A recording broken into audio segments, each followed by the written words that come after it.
This hour of the podcast is exclusively sponsored by my good friends at Advantage Gold. Advantage Gold is a 5-star rated gold company with one-of-a-kind customer service. And when it comes to gold and precious metals, Advantage Gold is the only company I'll work with. Call Advantage Gold today and make sure you let them know that Mark Levin sent you. And now, let's begin. He's here. He's here. Now, broadcasting from the underground command post, deep in the bowels of a hidden bunker, somewhere under the brick and steel of a nondescript building, we've once again made contact with our leader, Mark Levin. It is Larry O'Connor sitting in for the great one, Mark Levin. Mark Levin is in Israel right now. I think that, obviously, if you were watching Fox News over the weekend, glued to the television, I should say, watching the events in Jerusalem and the unprecedented, nauseating, despicable act of war from the maniacs in Iran.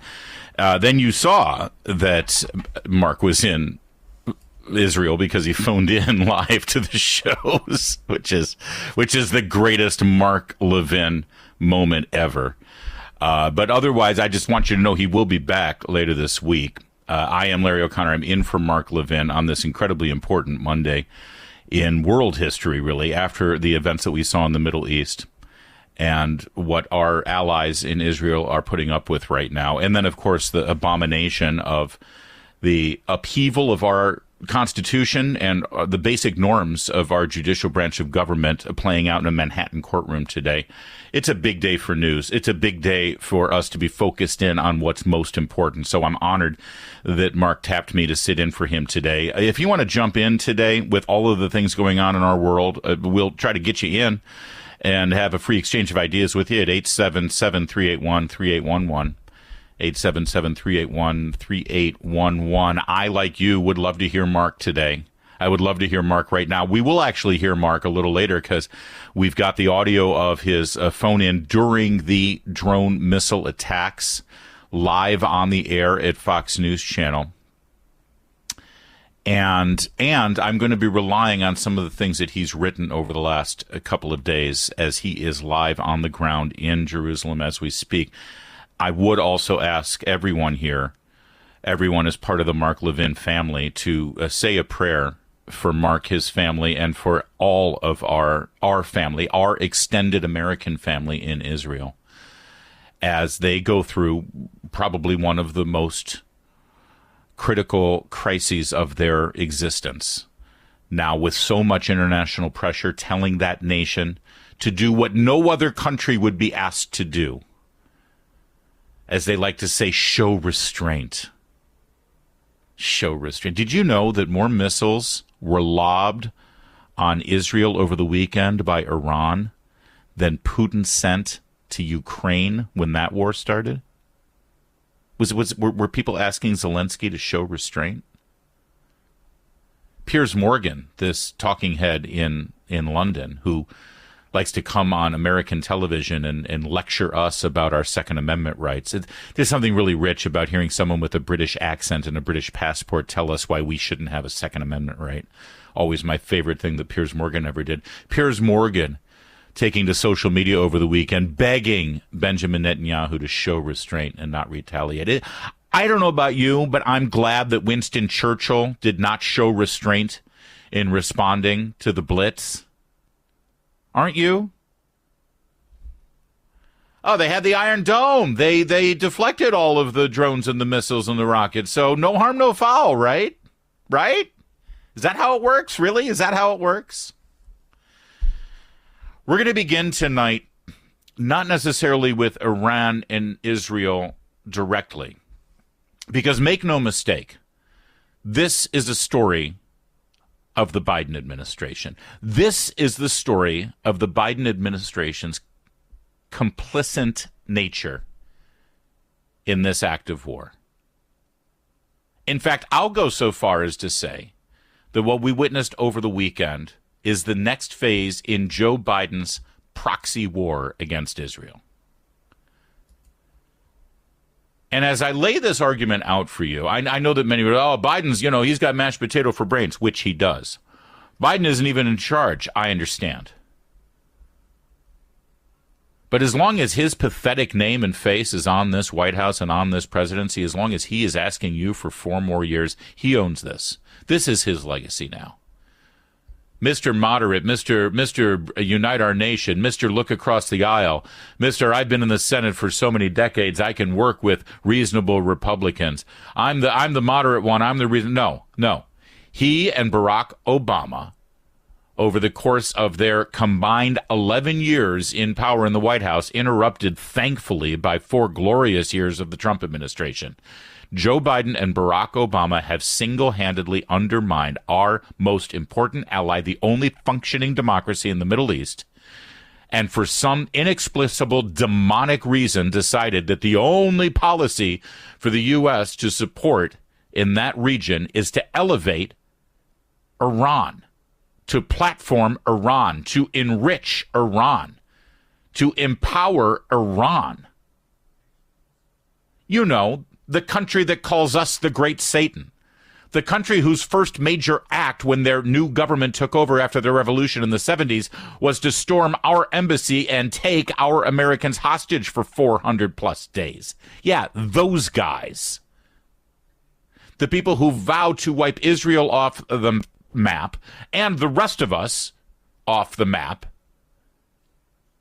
and are developing nuclear weapons as we speak. Those guys need to be empowered. Those guys need to be legitimized. Those guys need to get money. This is, make no mistake, Joe Biden's proxy war against Israel, whether he even knows it's happening or not. I want to start with the great one, though. Mark Levin, earlier today, 8:23 a.m. Eastern Time in the U.S., he wrote from Israel after spending the last several days in that country and witnessing the events on the ground firsthand. He took to social media at the X platform and said this: I've been doing a lot of thinking about the lunacy of Biden's Iran policy, says Mark Levin. Biden's position in refusing to support Israel for taking offensive military action against Iran means that Biden will not support any military strikes against Iran's nuclear facilities and that Iran will have a functioning nuclear arsenal with which to threaten the United States, Israel, the Arab world, and the rest of the world without fear of military attack. The best time for Israel to hit Iran's nuclear sites with critical U.S. support would have been now. Biden's appeasement of Iran and intentional funding of Iran, lack of deterrence against Iran, and efforts at crippling Israel's efforts to neutralize Iran's military and terrorist operations ensures that Islamist fundamentalist Iran will become a nuclear power. Once that occurs, there will be few options to limit Iran's ambitions short of a devastating confrontation with frightening risks. What will we do if Iran closes the Red Sea and other navigable waters used to transport oil? And it will also contribute even further to the firepower of the China, Russia, North Korea, Iran axis and cause other Middle East countries to acquire nuclear weapons. This is the world Biden and Blinken are creating while sanctimoniously lecturing about their efforts to de-escalate military confrontations. This is from Mark Levin earlier this morning. It's so critically important. I wanted to convey it to you. Mark Levin continues. Again, the crucial point is that Biden has not only signaled to Iran that no effective action will be taken to stop its nuclear program, but Biden has actually acted to ensure that Iran's final path to building nuclear weapons is open and clear. That's what's meant by no support for offensive military action against Iran. The idea that missile defenses are the answer to preventing offensive strikes against Israel or any country is lunacy. And if I may pause there for a moment, the missile defenses is the Iron Dome technology that miraculously stopped the onslaught of this first strike act of war that Iran sent to innocent civilians in Israel. And I just want you to know that the Iron Dome technology that everybody's praising and saying, well, now that you've got that, you don't have to worry. Number one, Joe Biden and Democrats worked against refinancing and refunding that technology because that technology is U.S. technology. And where did it originate in the U.S.? It originated under Ronald Reagan when he along with his Pentagon, imagine the Strategic Defense Initiative, which Democrats and the media derided as Star Wars, that ended up, after it was financed and researched and developed, ended up as the Iron Dome technology you see right now. And it ended up crippling the Soviet Union, helping to bring an end to the Cold War. And guess who voted against it? Guess who spoke out against it?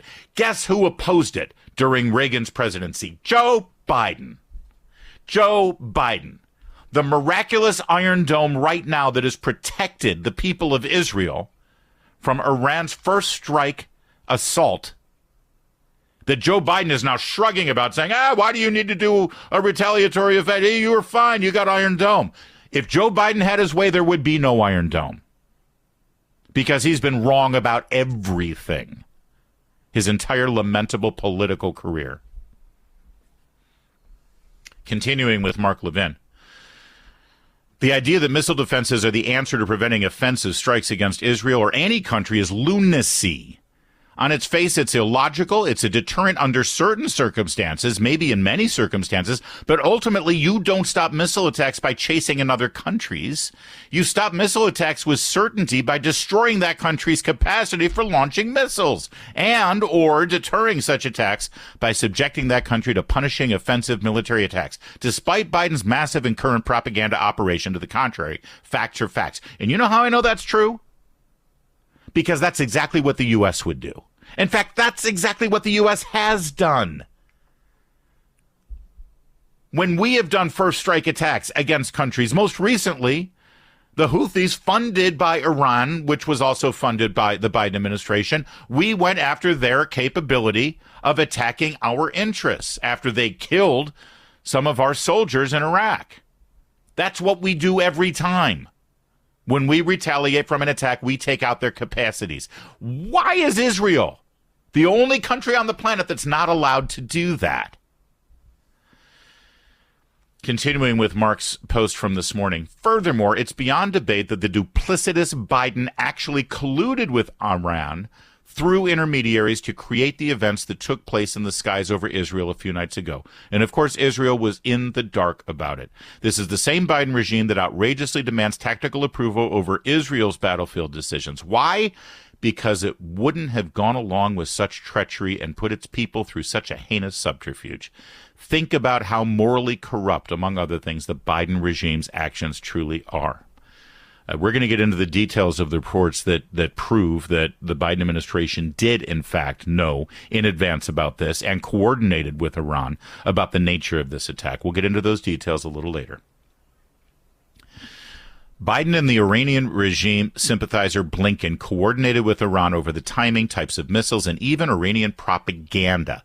The purpose was to prevent Israel from pulverizing Iran's military capabilities. Indeed, the Biden regime began leaking immediately to their favorite reporters and media outlets, many of the same press sympathizers they relied on during the Obama regime to promote the Iran nuclear deal, that Israel had provoked Iran and hadn't told the U.S. in advance about the planned attack on Iran's terrorist compound in Damascus.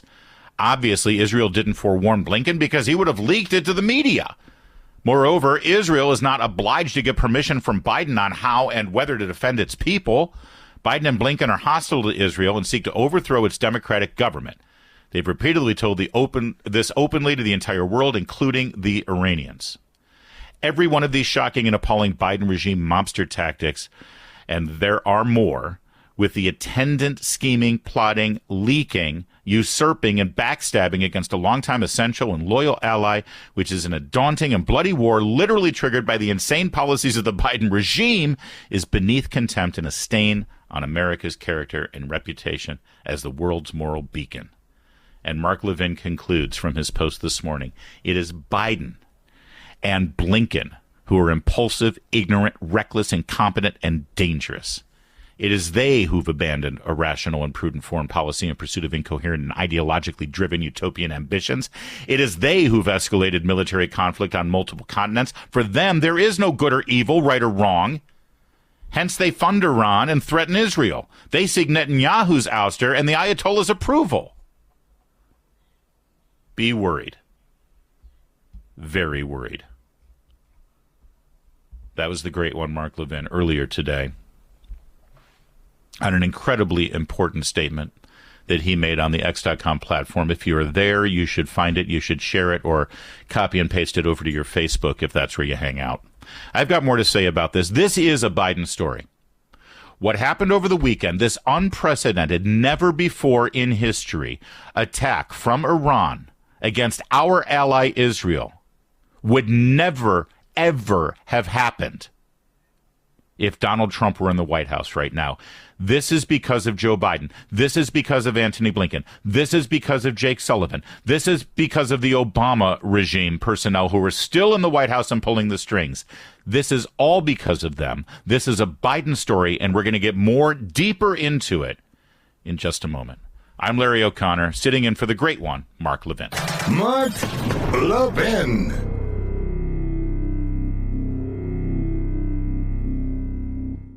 Our once mighty dollar's under siege from runaway inflation. For those still working, your paychecks buy less while costs for gas, food, cars, utilities skyrocket thanks to inflation. That's why I'm urging all my listeners to register for the upcoming Gold and Silver Summit hosted by our friends at Advantage Gold. It's a fantastic seminar. They'll teach you how to take steps to help guard your wealth from inflation using asset diversification into physical precious metals. Gold and silver hold intrinsic value that should remain untouched by government manipulation. Folks, don't wait for the Fed's reckless policies to completely devalue the dollar and steal your life savings. Call now while free registration is open. I'm telling you, this is a fantastic seminar. Call 800-900-8000 right now. The Gold and Silver Summit could provide the vital insights we need to protect our families. 800-900-8000. Tell them Mark Levin sent you. Performance may vary. Past performance is not indicative of future results. Always consult your financial and tax professionals.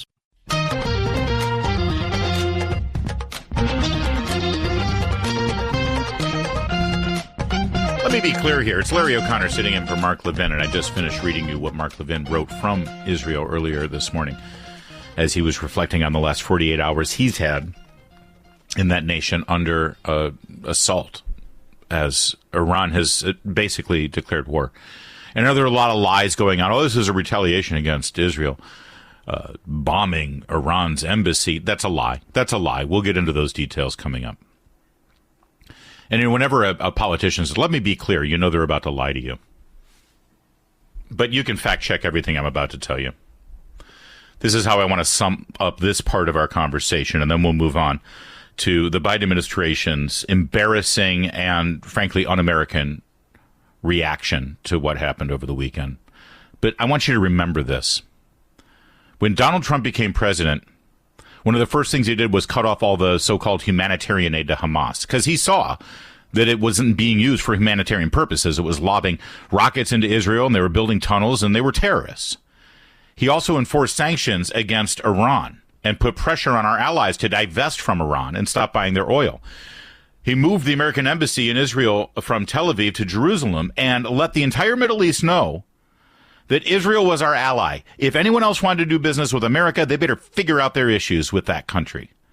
And look what happened. The Abraham Accords ushered in unprecedented peace and cooperation with Arab nations, who suddenly couldn't remember why they refused to let Israeli planes land in their airports. Biden came in, reversed everything Trump had done, except for the embassy, because he knew that would be suicide. And the next thing you know, Israelis are being slaughtered on their territory near Gaza, and Iranian missiles are raining down from the skies over Jerusalem. That's the difference an election makes. November cannot come soon enough. Attention, fellow Americans. Mark Levin here with a warning and a solution. I feel like our country's being destroyed by out-of-control spending and debt thanks to Biden and the American Marxists. And your hard-earned savings and retirement could be at risk from their socialist schemes. That's why you should consider Advantage Gold, the best of the best, a U.S.-based company that specializes in helping everyday Americans protect their wealth. They have a simple solution to help you even potentially grow your wealth despite the attacks from Washington. I urge you to register for their upcoming Gold and Silver Summit. It's fabulous. A free online event where you'll learn tips to help safeguard your finances by diversifying into physical precious metals. Call 800 800-900-8000. Call them right now to sign up securely for this pivotal summit. It is crucial. Tell them Mark Levin sent you for a special bonus. Call 800-900-8000 right now. Performance may vary. Past performance is not necessarily indicative of future results. You should always consult your financial and tax professional. Mark Levin, the champion of liberty and true conservatism. Call Mark now, 877-381-3811. These are such serious times we're living in right now. And it's Larry O'Connor sitting in for Mark Levin. I'm a radio host in Washington, D.C. I do the morning show on Mark Levin's radio station there, WMAL. Great to speak with you, and really honored to be sitting in for Mark on this incredibly important day, not only coming off of Iran's strike against Israel and their act of war over the weekend, but also, of course, today, the act of war against our Constitution that we're seeing unfold before our eyes in a Manhattan courtroom. Donald Trump's first day, the first president ever to face criminal charges. And that's all the headline that they wanted, by the way. That's all that matters. It doesn't matter whether this is just. It doesn't matter if this has any basis in law. It doesn't matter. All the Democrats, all the left, all the media wants, all the late-night comedians who aren't funny, all they want is that headline. Donald Trump, first president ever facing criminal charges. We're going to get into all of that a little later. But I just read you what Mark Levin had to say. I gave you my thoughts on how this is really about the Biden administration. This is all about the Biden administration. Remember when they got into the White House, how they were making the case, oh, the grown-ups are in charge. The adults are back in charge. Oh, thank God we've moved on from that nightmare of 4 years where Trump and all the amateurs, none of them went to an Ivy League school to learn diplomacy. And meanwhile, as I said, they got the Abraham Accords. They got countries that had never ever even dreamt of making a peace accord or cooperation agreement with the state of Israel to sign on the dotted line. Yes, when the Iranian drone missile attacks occurred over the weekend, you had Jordan intercepting some of that attack. Because alliances shifted in the Middle East under Donald Trump's leadership. But now the grown-ups are in charge. John Kirby, when something like this happens, you want the grown-ups to be there, to have a serious face and to be able to really speak in authoritative tones and unequivocally and just make sure that everyone understands exactly what American policy is and where the United States stands. Yeah, Saturday night, they put out a statement. Joe Biden, the president of the United States, will address the nation. An hour later, never mind, Joe Biden won't address the nation. He's already gone to sleep. All right, that last part I made up. But it's probably true. We couldn't find the doctor to shoot him with his Adderall so he could get through a 10-minute statement to the nation. These are the grown-ups that are in charge. We don't know what our policy is. Our enemies don't know what our policies are. Our allies don't know what our policies are. John Kirby, spokesperson for the National Security Council, is on with Shannon. Oh, no, this one's Kristen Welker on Meet the Press. A lot of people watched what happened in the skies over the Middle East overnight, and they are wondering this morning, has this now escalated into a wider war? I don't think there's any reason that it needs to. But has it? Are we now in the midst of a wider war? The president doesn't believe that it needs to move in that direction whatsoever, Kristen. Well, I feel better, don't you? See, this is what it's like when the grown-ups are in charge. There, that's your clear, definitive statement from your adult administration. It got worse. Later with Shannon Bream on Fox News Sunday, Shannon Bream asked the obvious question. We gave these people billions of dollars. In fact, let me digress for a moment. Adam Credo, one of the great writers in Washington, D.C., working at the Washington Free Beacon, April 12th. This was last week on Friday. Biden administration has allowed a series of sanctions waivers that permit Iran and Russia to engage in joint nuclear work to lapse, but won't commit to enforcing those sanctions, sowing confusion about U.S. policy at a time when both countries are building out Tehran's atomic infrastructure. The waivers, which were last renewed in August 23, expired at the beginning of 24. They provided, get ready, upwards of $10 billion in profit for Russian state-controlled firms such as the Rosatom Energy Company, for work at Iran's various nuclear plants. Where did Iran get $10 billion to give Russia to develop nuclear capabilities? Now, I want you to hold that thought for a second, that we unilaterally lifted a sanction that allows Iran to deal with Russia. Last I checked, Russia's the bad guy, right? That allows Iran to work with Russia, give them $10 billion to develop nuclear capabilities. So here's Shannon Bream asking John Kirby, why are we giving Iran any money at all? Because they're just going to use it for terror attacks.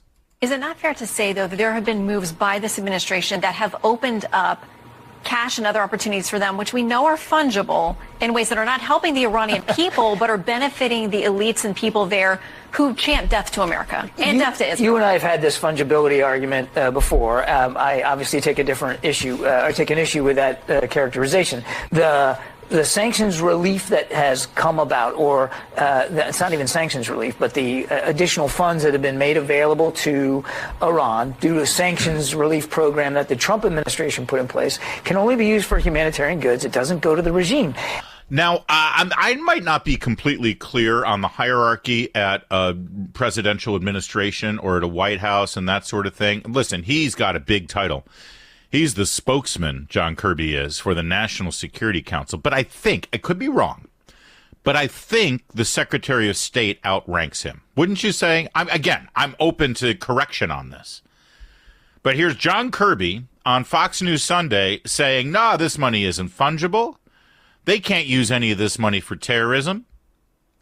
But Anthony Blinken, August 2023, on Meet the Press with Kristen Welker, asked the same question. What do you say about the argument that money is fungible? So Iran may have known this money is coming and used other funds to help fund this attack that happened. Iran has unfortunately always used and focused its funds on supporting terrorism, on supporting groups like Hamas. And it's done that when there have been sanctions. It's done that when there haven't been sanctions. And it's always prioritized that. And again, I come back to the proposition that these funds have always been, under the law, available to Iran to use for humanitarian purposes. For humanitarian purposes. So I just want you to use logic here for a minute. Because you may not think they're lying to you right now. But you understand that you just heard two very different stories. On October 8th, 2023, the Secretary of State of the United States, Anthony Blinken, said, listen, Iran's always going to use their money to pay for terrorist activities. John Kirby, Sunday, was asked, when we give them money, money is fungible. If we give them money, then they can use that money however they want, and aren't they going to use it to fund terrorist activities? We argue. He was laughing, by the way. Did you hear him laughing about that here? I want you to hear his laughter. There have been moves by this administration that have opened up cash and other opportunities for them, which we know are fungible in ways that are not helping the Iranian people, but are benefiting. What is he laughing about? What in the hell is he laughing about? I can't believe this man was an admiral in the United States Navy. He's laughing? Oh, we've had this argument about fungible all the time. All right. So let's put all these pieces together for a minute. Let's say they're not lying. It's a stretch, but let's just say they're not lying. Put on your logic hat for a minute. They claim that any money we give to them is only for humanitarian purposes, and the Iranian regime is not allowed to use it for anything else. They can't use it to fund terrorism. They can't use it to buy nuclear weapons. They can't use it for anything except humanitarian aid. All right, let me think this through for a minute. Again, you got the logic hat on, right? Try to stay objective. Try to take them at their word. Try to think that they're telling you the truth. Their argument is, we're going to give them money for humanitarian purposes, and they can only use it for that. And they can't use the money we're giving them for terror activities. Yet Anthony Blinken just said, hey, whether there's sanctions or not, they're going to fund terror activities. And we just found out that they lifted sanctions on their ability to deal with Russia to the tune of $10 billion to acquire nuclear capability. So if they've got money to fund Hamas, whether they're under sanctions or not.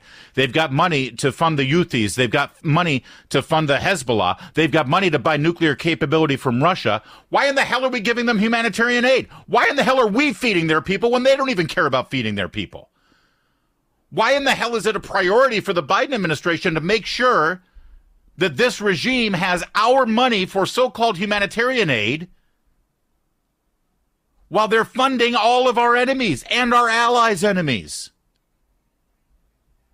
They are either morons or they're lying. Go ahead and assume they're lying again. Because I used to say, oh, they're both. They're stupid and they're lying. But no, actually, sadly, they're not dumb. They're actually quite smart. They're actually quite smart because I am determined that this is all by design.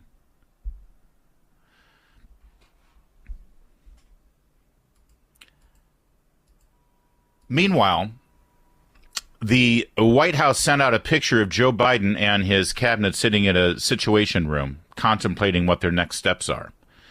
And my friend Seth Mandel, over at Commentary, has a really good question about that picture, has a really good question about all the hand-wringing and contemplation and debates and arguments going on in the Biden White House right now about what to do after this event. And his question is, why weren't Iran sanctions immediately triggered by the attacks?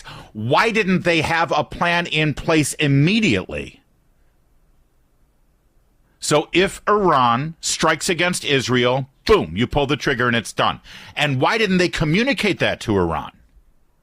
You would think that the grown-ups, the adults, the smartest people in the room could have anticipated that Iran might strike against Israel at some point.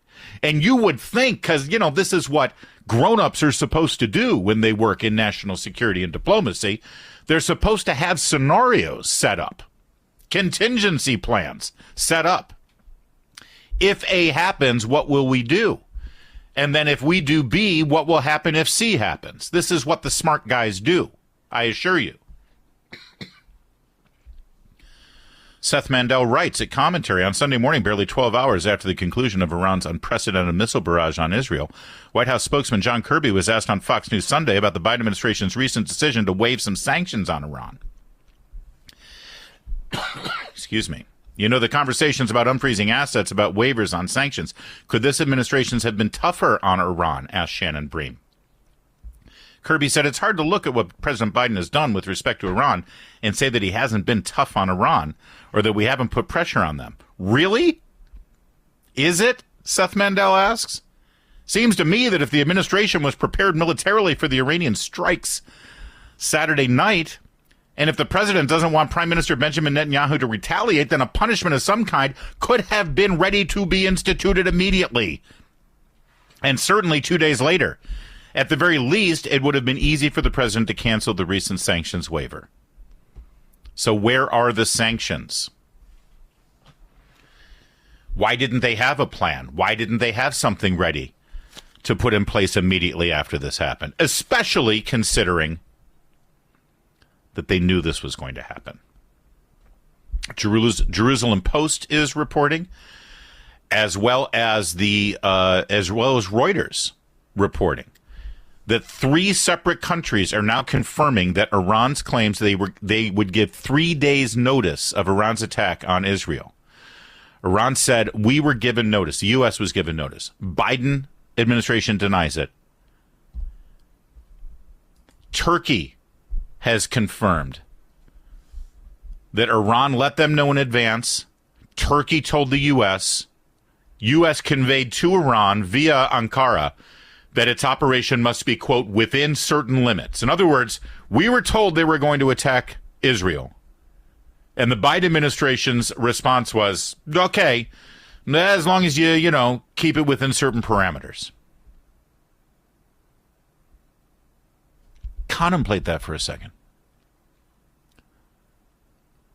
The President of the United States and the administration and national security and foreign policy apparatus of the United States of America, of the country that you paid your taxes today to continue supporting, that government on your behalf conveyed to the madmen, the mullahs, the Islamic Republic of Iran conveyed to them, the people who call us the Great Satan, your government on your behalf conveyed to them that they could go ahead with their strike against Israel, quote, within certain limits, unquote.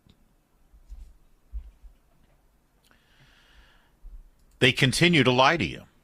In fact, even in Biden's prepared statement about this attack, he lied. He said in his statement, earlier today, Iran and its proxies operating out of Yemen, Syria, and Iraq launched an unprecedented air attack against military facilities in Israel. I condemn these attacks in the strongest possible terms. That's a lie. Not the condemning part. Well, that's a lie, too. He didn't condemn it in the strongest possible terms. But did you catch the lie? An unprecedented air attack against military facilities in Israel.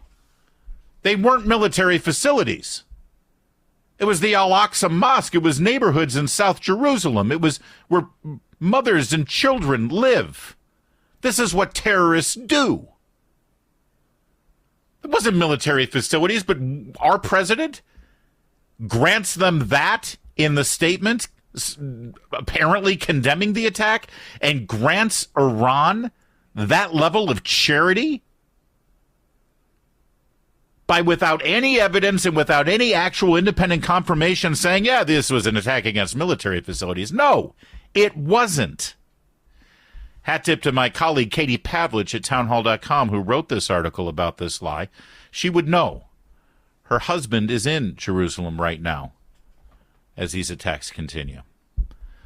There's more to come in just a moment. And I want you to hear Mark Levin. He called into Fox News Live from Jerusalem when these attacks were going on. You're going to hear that as well coming up. I'm Larry O'Connor, in for the great one, Mark Levin.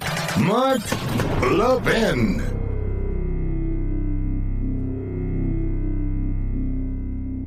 My fellow Americans, we're living in very perilous economic times. Washington seems determined to bankrupt our nation with endless stimulus spending. As they devalue our dollar, hard-working Americans like you could lose everything. That's why I urge you strongly, register for the upcoming Gold and Silver Summit hosted by our friends at Advantage Gold. They'll teach you how to help guard your wealth using asset diversification into physical precious metals. Gold and silver can offer a defense against the dollar's devaluation, and the experts at Advantage Gold will explain how you can convert some of your savings into precious metals that can protect and potentially grow your wealth. With currency debasement from Washington and global uncertainty on the rise, gold and silver diversification can offer you some stability. Call 800-900-8000 right now to sign up. 800-900-8000 now. Tell them Mark Levin sent you. Performance may vary. Past performance is not necessarily indicative of future results. You should always consult your financial and tax professional.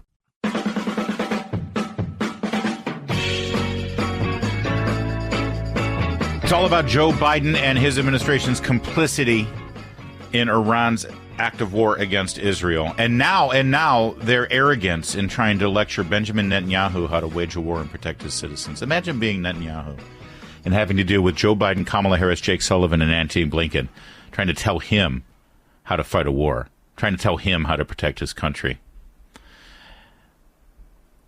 They're part of this. This administration is part of this. They're complicit in it.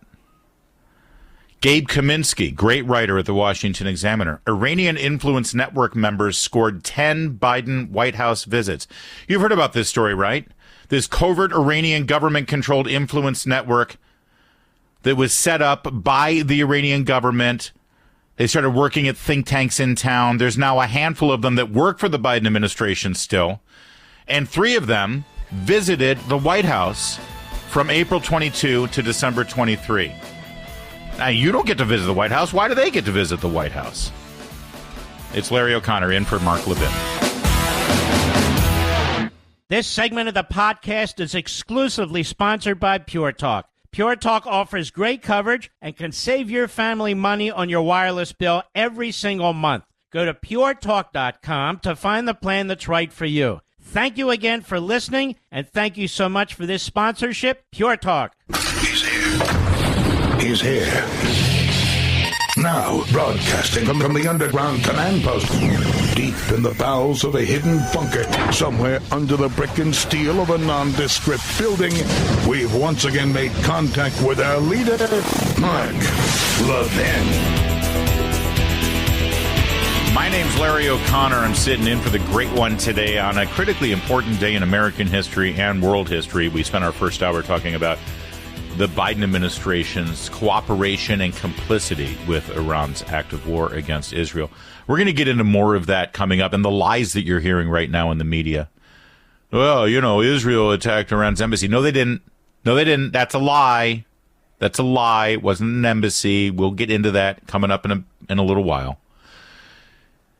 And we're also going to share with you Mark Levin, actually, who is in Israel. That's why he's not here today. Mark is in Israel. He'll be back later this week. But as this was all unfolding, he called into Fox News and gave a live update on exactly what was happening and what it looked like on the ground there. Please keep Mark and his family and everyone, all of our extended family in Israel, in your prayers as they not only endure this act of war, but continue to lament over the fact that their citizens are not only under threat on a regular basis, but are being held hostage by the sexual deviants and murderous monsters in Hamas, along with American hostages as well. And now they have to undergo this pressure on them and their nation and their government to somehow show restraint against this demonic nation that just tried to kill as many innocents as they could with their rockets and their drones. We're going to get into a little bit more of that. But today in Manhattan, we saw the beginning of what could be the end of our basic system of justice in this country, as charges against Donald Trump reached the first day of an actual criminal trial, charges that aren't even felony charges except for the bastardization of the law at the hands of Alvin Bragg, the district attorney in Manhattan, a man who ran for office telling the voters, vote for me and I'll get Trump. You know, it's one thing for a district attorney to say, we have too much gun crime in our city. Vote for me and I'll get tough on gun crime. We've got too much gang activity. Vote for me and I'll get tough on gangs. Or we've got too much graffiti. Vote for me and I'll prosecute the vandals who spray paint graffiti everywhere. Or vote for me and we'll take care of all of the criminal vagrants who are sleeping on our streets in tents. Vote for me and I'll take care of all the thugs who go onto the subway and mug people and beat people up randomly. You know, by the way, every single thing I just itemized that you would normally hear a district attorney run on, those are all problems that are plaguing New York City right now as we speak. Those are the things you would usually hear a district attorney running on. That's their platform. Those are their issues. Very rarely, and by very rarely, I mean not ever. Not ever. Have you had a district attorney run for office on a campaign promise to target, isolate, and convict one individual? One person, Donald Trump, who doesn't even live in New York anymore. But that's what Alvin Bragg did. That's what Alvin Bragg did. Not unsurprising, the moment he got into office, he actually looked at whatever cases he had that he could bring criminally against Donald Trump and determined that he didn't have anything. And then one of the assistant DAs wrote an op-ed blowing the whistle on him saying, yeah, he's not going to prosecute Trump. We have this case. We have this Stormy Daniels case, and he's not going to take the charges. Suddenly, he now gets serious about taking up this case that he had already dismissed, and so did the Justice Department. The Southern District of New York and the Department of Justice had investigated this whole Stormy Daniels, Michael Cohen, Michael Avenatti thing over a non-disclosure agreement, and they determined there was no there. So they dropped the case. Alvin Bragg certainly couldn't take up the case because they were federal charges. They involved the campaign finance laws, which are not in the purview of the Manhattan District Attorney. The next thing you know, Former U.S. former staff members at the Justice Department working under Merrick Garland, political appointees of Joe Biden, they take a leave of absence. They go work for Alvin Bragg in his office, and they spearhead the prosecution of Donald Trump. They rewrite and re-examine their laws so that they can somehow make a misdemeanor bookkeeping offense into a felony charge that involves campaign finance laws that aren't even under their purview. This entire thing will get thrown out eventually, but it doesn't matter because this isn't about the law. It's not about justice. It's not about the truth. It's not about precedent. It's not about all the things that people in the legal system are supposed to hold dear to their hearts. This is about the blind rage and obsession over one political figure, Donald Trump, and about the Democrat Party rallying all of their forces to one end, to stop that man. And now here we are on day one of the trial, jury selection. Jury selection taking place in Manhattan, by the way. The Trump team had one simple request. Let's move the venue here. We cannot get a fair trial here. We can't get a fair trial anywhere in a big city, but certainly not in Manhattan. Let's change the venue. And he didn't ask to change the venue to, West Virginia or to Alabama or to Texas. He asked to change the venue to Staten Island, where maybe, just maybe, he'd have a little bit of a chance with that jury pool. And of course, the judge said no. Donald Trump arrived today and spoke with reporters before he entered the courtroom. This is an assault on America. Nothing like this has ever happened before. There's never been anything like it. Every legal scholar said this case is nonsense. It should never have been brought. It doesn't deserve anything like this. There is no case, and they've said it. People that don't necessarily follow or like Donald Trump said this is an outrage that this case was brought. This is political persecution. This is a persecution like never before. Nobody's ever seen anything like it. And again, it's a case that should have never been brought. It's an assault on America. And that's why I'm very proud to be here. This is an assault on our country. And it's a country that's failing. It's a country that's run by an incompetent man who's very much involved in this case. This is really an attack on a political opponent. That's all it is. So I'm very honored to be here. Thank you very much. He's absolutely right. By the way, while he was speaking, I'm watching this video that I just played for you. Trump giving his remarks. The chyron on the cable network underneath says Trump speaks outside of hush money trial. Hush money. You see it everywhere. I hear it on my local station. I'm the morning show host on WMAL in Washington, D.C., a great talk radio station, been around for almost 100 years now. Mark Levin's radio station when he's in Northern Virginia, his home for the past several decades. But you even hear when the network news comes in sometime, Trump and the hush money, hush money, hush money. All the newspapers, hush money, it's hush money, it's hush money. It's not hush money. Well, do you know why they use the term hush money? Do you know why? And by the way, this was I like Ron DeSantis. I think he's a great governor. I had an open mind. I stayed non-committed during the primary process because as a member of the media, I don't think it's my job to champion one candidate over another. I don't want to get in the way of the voters making their decision, and clearly the voters made their decision. My one public criticism of Ron DeSantis during the entire primary process was when this indictment came down against Donald Trump. And Ron DeSantis, if I remember, he was giving a press conference and he said something flippant. I'm paraphrasing. No, actually, I know exactly what he said. He said, yeah, I don't know anything about paying hush money to a former porn star, but I will say this. And then he went on to condemn what Alvin Bragg and the district attorney's office did in Manhattan. But he prefaced it with a, not his best moment. Not his best moment. I don't know anything about paying hush money. The reason they use the term hush money is because it's already embedded in that term, hush money, is criminality, is illegal behavior, sketchy behavior. Who pays hush money? The mafia pays hush money.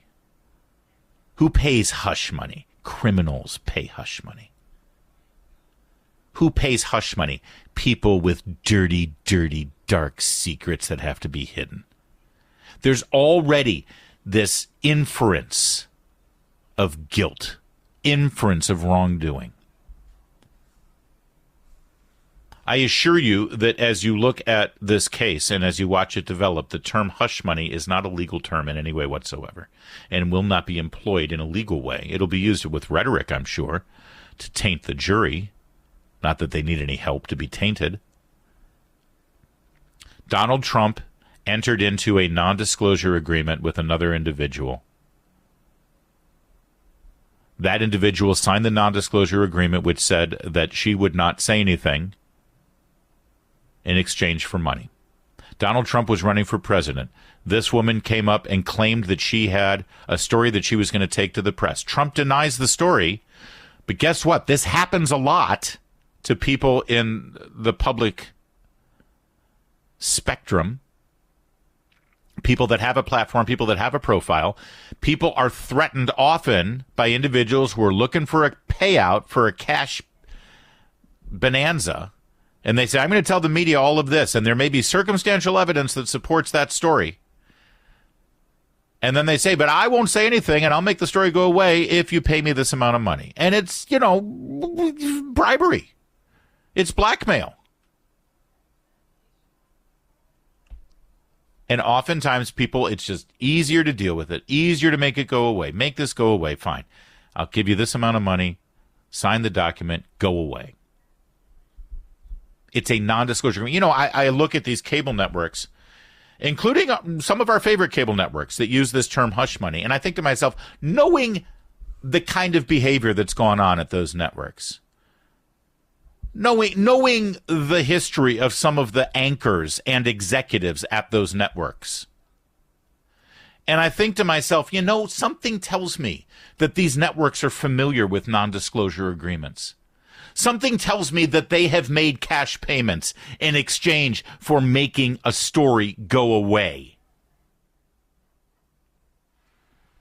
But with Donald Trump, it's hush money is what it is. It's hush money. As we've already read a little bit of Mark Levin's thoughts earlier today about the attacks on Israel this weekend and the Biden administration, I want to take a moment and recall my pal Benny Johnson, who has a great YouTube podcast. He pulled up a video from last year. This is when the indictment came down against Donald Trump. Mark Levin on Fox and Friends had some thoughts about this indictment, and what he said a year ago about these charges resonate today as Donald Trump entered the courtroom. Listen to Mark Levin from 1 year ago. And the Republicans better wake the hell up. We need to circle the wagons. We need to understand what we're up against. This is much more fundamental than some phony rogue case by a phony rogue prosecutor who was installed by George Soros and the Democrats. This is much bigger than that. So to answer your question, I don't give a damn about the processing that goes on in Manhattan and all the rest of it. People quote a lot and they don't know who they're quoting. And that would be Beria. Beria was one of the great genocidal maniacs of all time. He worked for Stalin. In the end, he was executed himself. And it is Leverity of Beria, who was a massive, ruthless killer. And he was the one who said, show me the individual and I will show you the crime. And this man was responsible for horrendous acts. This country has now become a tyranny in many respects. And the American people feel it. The American people know it. They see what's taking place. The American media had become the Pravda media because it's loaded with Democrats in the American media. And look, even Fox, Conservative Talk Radio, OAN, Newsmax, under constant attack, under constant pressure by sleazy lawyers, by sleazy, phony journalists, because they don't like the competition of ideas.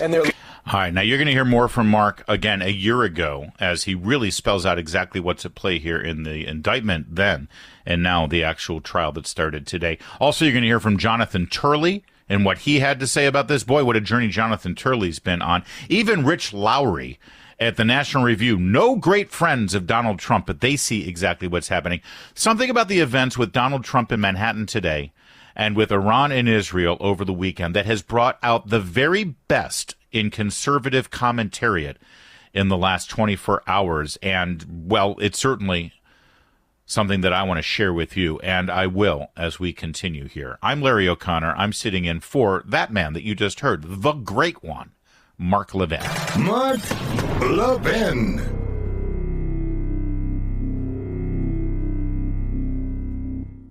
Nowadays, $20 barely gets you a burger and fries or maybe a quarter tank of gasoline. You know what it will get you, though? For just $20 a month, you can get unlimited talk, text, and plenty of 5G data from my cell phone company, Pure Talk. You'll get the same quality of service as AT&T, Verizon, or T-Mobile, but for half the cost. The average family saves almost $1,000 a year, all with no contracts and no activation fees. You can trade your phone or get great deals on the latest iPhones and Androids. Make the switch today and save an additional 50% off your first month. Choose a wireless company that shares our values, that supports our military and veterans, that creates American jobs, and refuses to advertise on fake news networks. Instead, they're right here with us. Just go to puretalk.com/Levin, puretalk.com/Levin, and make the switch right now so you can actually afford that burger and fries. That's puretalk.com/Levin. Levin.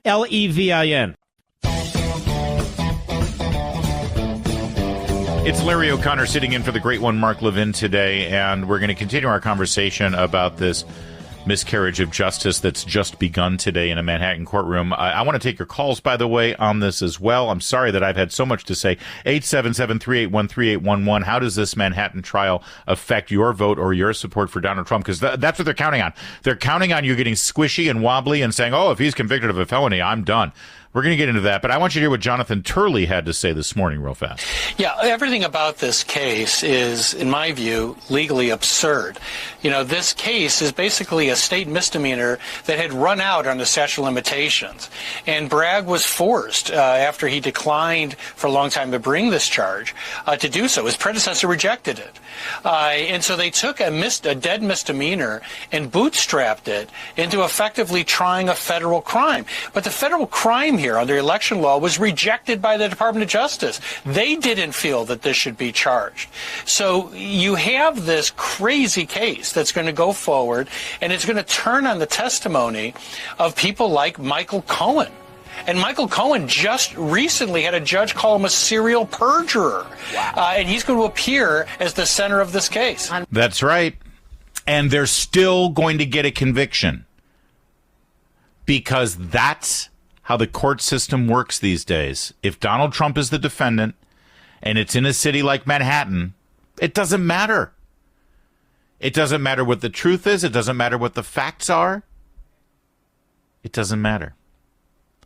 Turley had more to say in a column of the New York Post. We're going to draw on some of that. Rich Lowry, even in the National Review. No cheerleader for Trump. We'll get into that. And you, it's your turn, for crying out loud. Let's talk Trump and this trial in Manhattan. 877-381-3811. Larry O'Connor in for Mark Levin. Nowadays, $20 barely gets you a burger and fries or maybe a quarter tank of gasoline. You know what it will get you, though? For just $20 a month, you can get unlimited talk, text, and plenty of 5G data from my cell phone company, Pure Talk. You'll get the same quality of service as AT&T, Verizon, or T-Mobile, but for half the cost. The average family saves almost $1,000 a year, all with no contracts and no activation fees. You can trade your phone or get great deals on the latest iPhones and Androids. Make the switch today and save an additional 50% off your first month. Choose a wireless company that shares our values, that supports our military and veterans, that creates American jobs, and refuses to advertise on fake news networks. Instead, they're right here with us. Just go to puretalk.com/Levin, puretalk.com/Levin, and make the switch right now so you can actually afford that burger and fries. That's puretalk.com/Levin. Levin. They can clone the others, but there's only one Mark Levin, and you can call it at 877-381-3811. Yeah, there is only one Mark Levin, and frankly, I'm not him. I am Larry O'Connor, sitting in for Mark Levin today. You can catch me at WMAL in Washington, D.C. Download the app, find us. I'm sure your local radio station that you're listening to right now has a great morning show, but if you want to, sample around a bit, we got a pretty good morning show. Waking Up America out of Washington, D.C. every single day. O'Connor and Company, myself, along with Julie Gunlock and Partisan and Mercedes Schlapp flies in there every week or so as well to let her voice be heard as my co-host. So we have a fun team.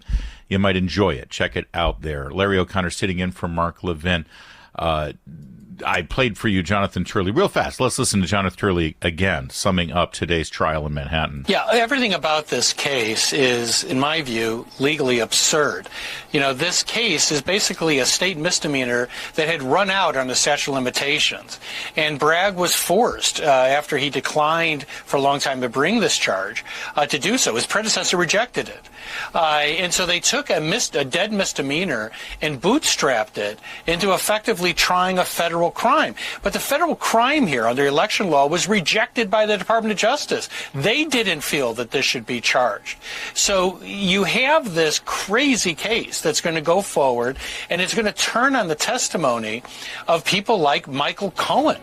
And Michael Cohen just recently had a judge call him a serial perjurer. Wow. And he's going to appear as the center of this case. That's right. And Jonathan really had more to say in the New York Post, and I want to get to that as well. This truly is the downfall of our court systems. Is this allowed to continue? Understand something. I don't like the reality of this. I don't like it, but the reality is the only proper response to this behavior is to do it right back at them. I don't know about you, but I am sick and tired of taking the high road against these people. I'm sick and tired of saying, oh, well, I won't lower myself to their behavior. Why the hell not? They're never that circumspect. They never stop and search their conscience. They never say, oh, we should take the high road, right? Oh, when they go low, we go high. They say that, they never do. Is it any lower than this? Is it ever any lower than this? The only appropriate response to the use of our court system as a political weapon against a person who is currently leading the polls right now by over 50% in this country in the national polls, which is an insult to your intelligence because that's not how we elect a president. In the state polls, if the election were held today, Donald Trump would be the president by over 300 electoral college votes. But even still, the national vote, where we haven't had a president win the national vote in a couple of decades, a Republican president, win the national popular vote because California, and God knows who was voting in that state, racks up the numbers. And trust me, as a former Republican in California, I get it. Your guy's not going to win. You don't show up. Why bother? Why bother with the traffic? Why bother with dealing with the hassle of going to the polling place when you're 3 hours behind anyway? They're probably going to call the winner before you even get to the voting booth. So that's why the numbers rack up even more in California. It makes no difference. They've done that on purpose. They don't want people to feel like they should even bother to vote. But if they can use the court system to attack the man who is currently leading even in the national polls right now by over 50% and would be president if the election were held today, the only appropriate response is to use these weapons right back at them. Only then do they stop and recognize, oh, geez, maybe this was a bad idea. Oh, man, maybe we shouldn't do this. Oh, we need to make a change here. You remember how the Democrats only called for campaign finance reform after Republicans outraised them election after election after election. Suddenly there's, oh, we need campaign finance reform because they're getting trounced, right? Then suddenly they're all bipartisan. I don't celebrate this. I'm not happy about this. But this is why we're headed toward destruction. Because the only appropriate response is to do it right back at them. And now what do we have? Now where are we? Jonathan Turley actually does love the law. He actually does revere the law. Jonathan Turley wrote today at the New York Post, a serial perjurer will try to prove an old misdemeanor against Trump and an embarrassment for the New York legal system. Serial perjurer? Who's he talking about? Turley writes, the famous Roman philosopher and orator Marcus Tullius Cicero once said, the more laws, the less justice. This week, New York judges and lawyers appear eager to prove that the same is true for cases against Donald Trump. After an absurd $450 million decision courtesy of Attorney General Letitia James, Manhattan District Attorney Alvin Bragg will bring his equally controversial criminal prosecution over hush money paid to former porn star Stormy Daniels before the 2016 election. What hush money? Come on, Turley, you know better than that. You're better than that. Stop with the hush money. Lawyers have been scouring the civil and criminal codes for any basis to sue or prosecute Trump before the upcoming 2024 election. Yeah, let me pause there for a minute. It's shocking how the trial is starting today. Can I ask you something? Ask yourself this. Ask a friend of yours this who's celebrating day one of the trial on your Facebook. What do we know today about the Stormy Daniels non-disclosure agreement that we didn't know in 2019? What has changed? What is new?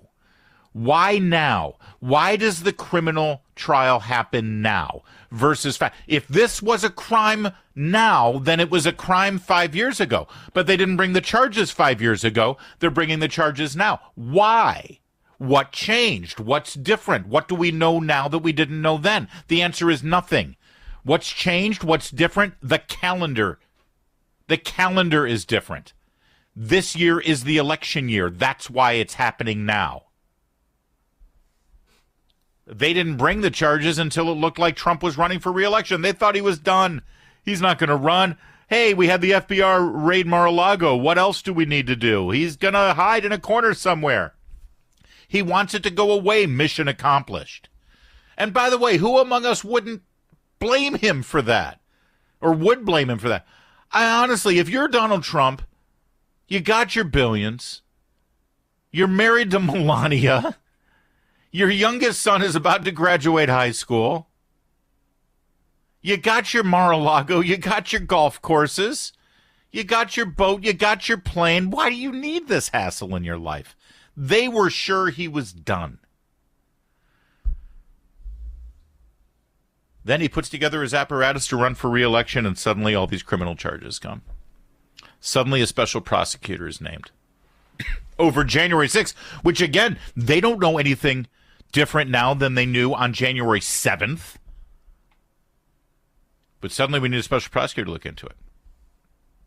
It's politics, it's politics, it's politics, it's politics. That's all this is. And everybody knows it. Every single person knows it. That's why that sound you hear right now is Trump's polling numbers getting bigger and bigger as they keep throwing this at him. And that's the funny thing. It's like, oh, Trump just gets more popular. But this isn't about winning an election. This is about the destruction of our judicial process in this country. This is about the destruction of our criminal justice system, where Americans no longer feel like crime is punished in a judicious and fair way, and the law is applied equally to people, regardless of race, of sex, of age, of status, of economics, and certainly not of politics. Frankly, I don't care how it affects the election. I care how it affects our Constitution and our republic. Don't you? All right. I'm sorry. Back to Jonathan Turley here. They've charged him with everything short of ripping a label off a mattress. Just a few weeks ago, another judge imposed a roughly $500 million penalty in the case without a single victim who lost a single cent on loans with Trump. Now Bragg is bringing a case that has taken years to develop, millions of dollars in litigation costs for all parties, that is all over a crime from before 2016 election that is a misdemeanor under state law that had already expired under the statute of limitations.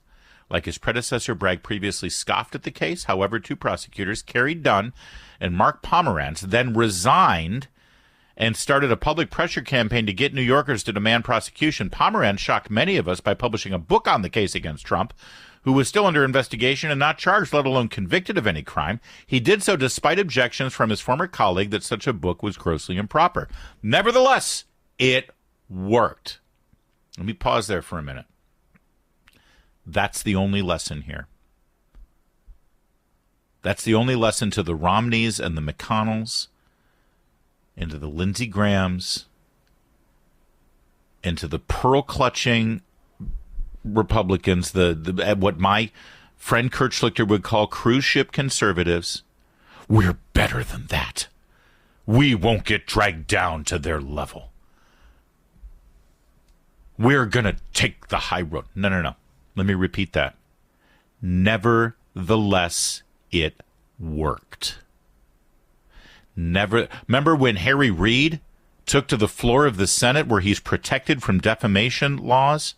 It's a great loophole. If you're a member of the Senate, you can say whatever the hell you want. You can lie about anybody you want on the floor of the Senate, and you can't get sued for defamation or slander. And he said, some people are saying Mitt Romney never even paid any taxes or filed taxes. And it was, of course, a bald-faced lie. It was a lie that Harry Reid knew was a lie.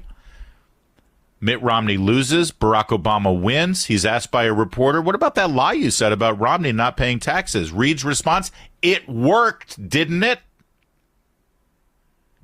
Why are we worried about stooping to their level? We could never stoop to their level. If we were taking yoga classes for 20 years, we could never, ever stoop to the level that this scum has stooped to in this country. You won't dirty your hands with this? Then you won't have any hands left because they'll be in handcuffs because they're coming after you next. You fools. Jonathan Turley, nevertheless, it worked. Bragg brought a Rube Goldberg case that is so convoluted and counterintuitive that even liberal legal analysts criticized it. The Justice Department spent a huge amount on the case to show that the third-party payments were a circumvention of campaign finance laws, but Edwards was ultimately found not guilty on one count while the jury deadlocked on the other 5. That's the John Edwards case from 2012 that is similar. That was the cover-up money and really was hush money to keep his mistress quiet. With Trump, the Justice Department declined a repeat of the Edwards debacle and did not bring any liberal charge. But Bragg then used the alleged federal crime to bootstrap a defunct misdemeanor charge into a felony in the current case. He's arguing that Trump intentionally lied when his former lawyer, Michael Cohen, listed the payments as retainer costs rather than a payment. Remember when Hillary Clinton and the DNC paid for the Steele dossier, which was just a package of lies about Donald Trump claiming Russian collusion? And that was said to be legal fees on the expenditures for the campaign and the DNC. Remember that? They got fined for that, by the way, by the FEC. A fine, slap on the wrist, they paid it. It goes away, doesn't get any attention, no criminal charges. How is that different? How is that different? Actually, it's worse. It's worse. Understand that the charge here is Trump entered a non-disclosure agreement through his lawyer and the lawyer for this actress, Stormy Daniels. And when he paid the non-disclosure agreement through his lawyer, it was notated as legal fees. When Hillary Clinton and the DNC paid a former MI6 spy in London to come up with the fake Russian dossier that started the Russian collusion hoax, that was paid as a line item as legal fees. That then instigated the investigation into Trump's campaign, eventually his presidency, leading to a constitutional crisis, a special prosecutor. Trump was exonerated. No Russian collusion was ever found. And Hillary Clinton started it all, and she called it legal fees, just like Trump did with an NDA. Hillary Clinton's dining out at the nicest restaurants, producing a Broadway show, drinking Chardonnay until she's blue in the face. Donald Trump is facing criminal charges in Manhattan. And you wonder why people have lost faith in our criminal justice system. More on this miscarriage of justice, more on this case, more on how this is much bigger than the November election. And yet, without victory in the November election, it will get much, much worse.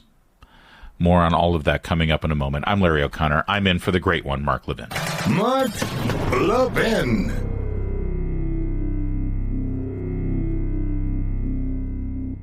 Nowadays, $20 barely gets you a burger and fries, or maybe a quarter tank of gasoline. You know what it will get you, though? For just $20 a month, you can get unlimited talk, text, and plenty of 5G data from my cell phone company, Pure Talk. You'll get the same quality of service as AT&T, Verizon, or T-Mobile, but for half the cost. The average family saves almost $1,000 a year, all with no contracts and no activation fees. You can trade your phone or get great deals on the latest iPhones and Androids. Make the switch today and save an additional 50% off your first month. Choose a wireless company that shares our values, that supports our military and veterans, that creates American jobs, and refuses to advertise on fake news networks. Instead, they're right here with us. Just go to puretalk.com/Levin, puretalk.com/Levin, and make the switch right now so you can actually afford that burger and fries. That's puretalk.com/Levin. Levin.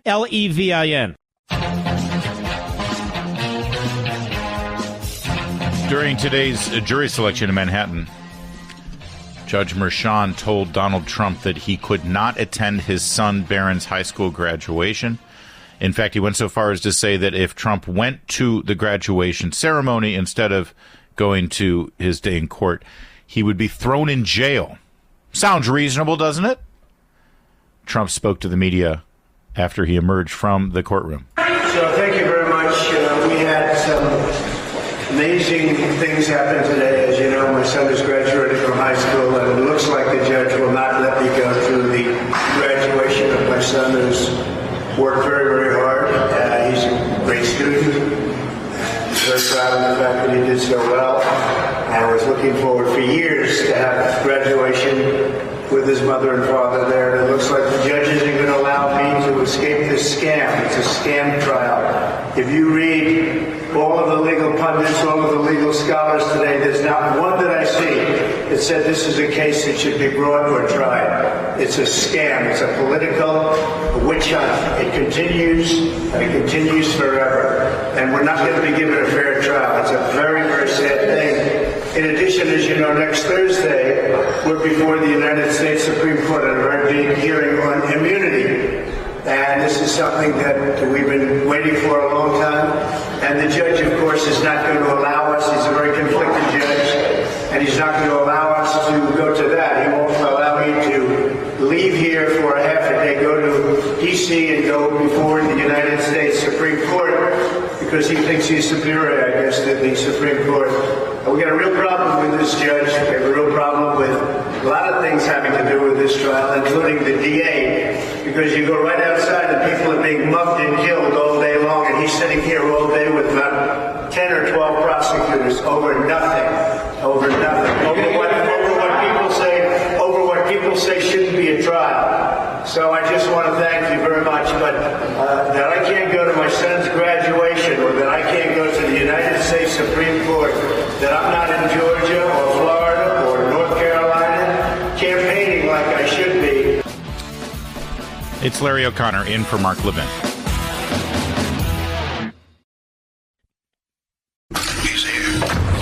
He's here. Now, broadcasting from the underground command post, deep in the bowels of a hidden bunker, somewhere under the brick and steel of a nondescript building, we've once again made contact with our leader, Mark Levin. It's Larry O'Connor sitting in for the great one, Mark Levin. I'm the morning radio host on WMAL in Washington, D.C. That's the Titan talk radio station on the Eastern Seaboard. Broadcasting from your nation's capital, the Mid-Atlantic, to the entire nation.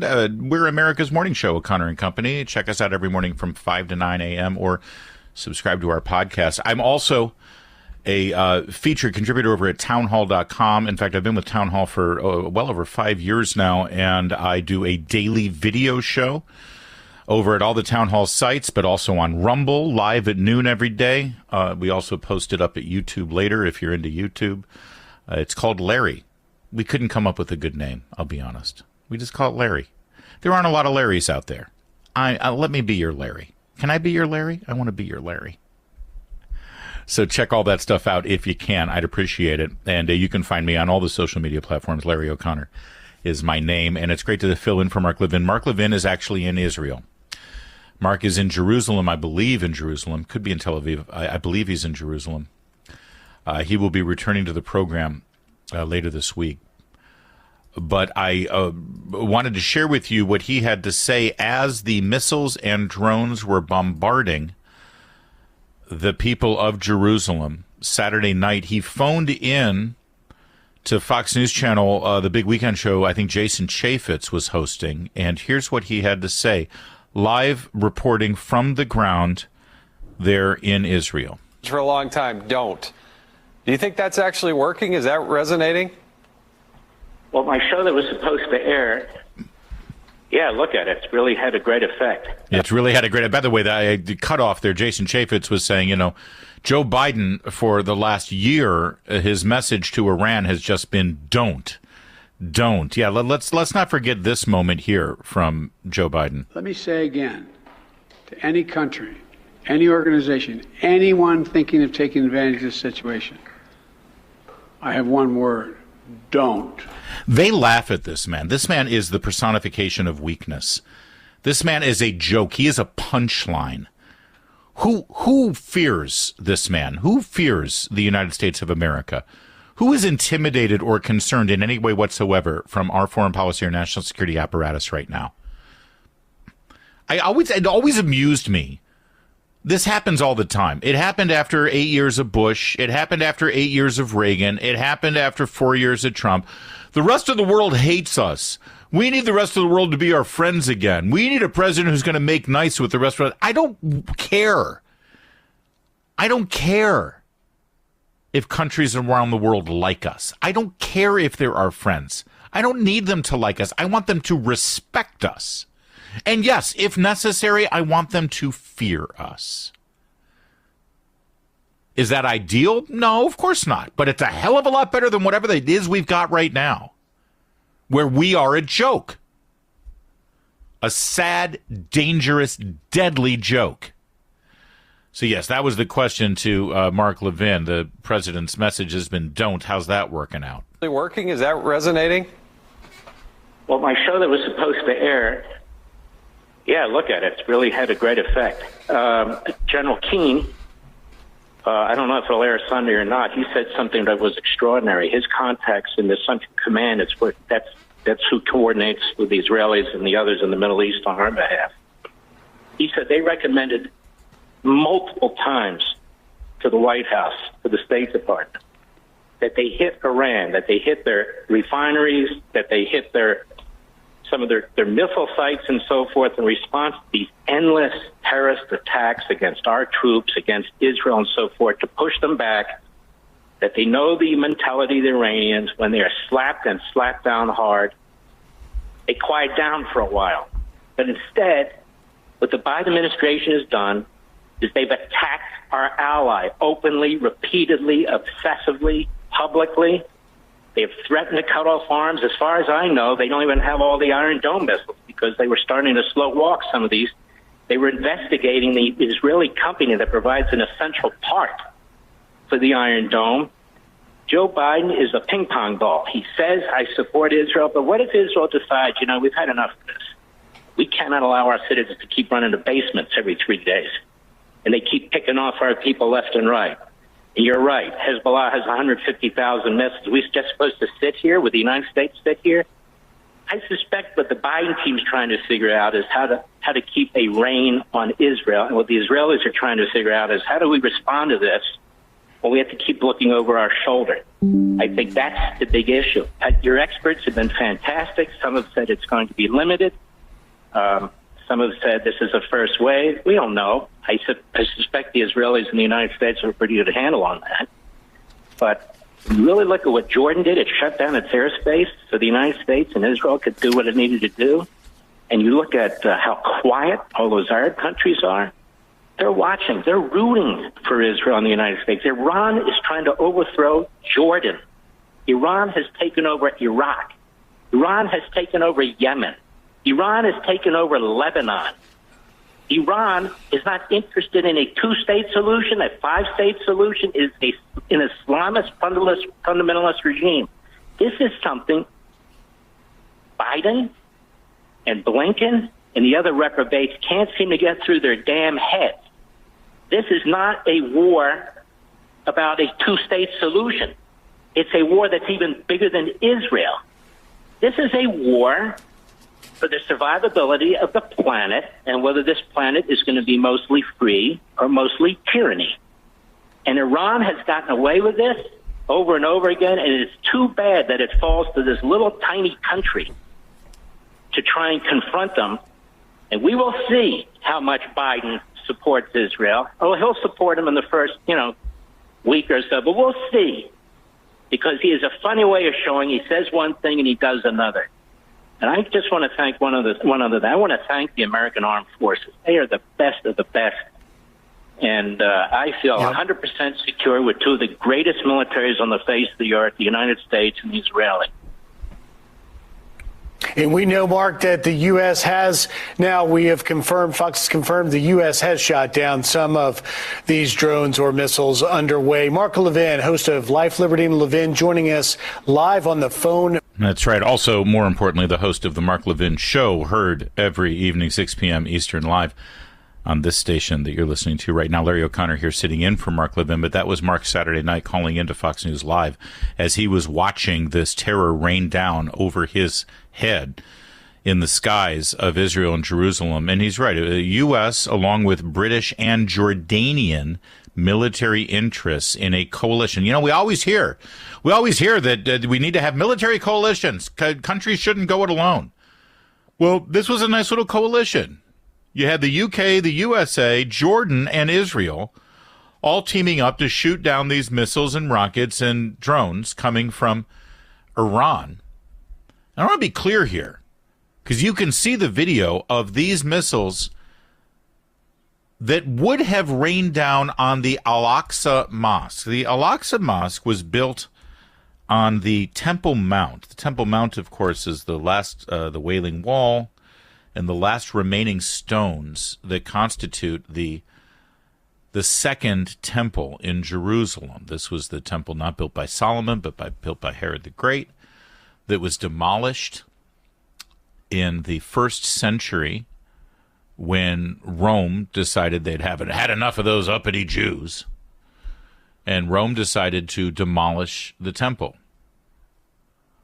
All that is remaining is what is now called the Wailing Wall and the Temple Mount. And when the Muslims came in and conquered Jerusalem, they built their mosque on top of that temple.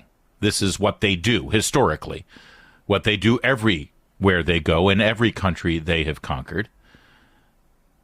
They build a mosque to replace the religious building of the prior regime, who they have just conquered. When the state of Israel was reestablished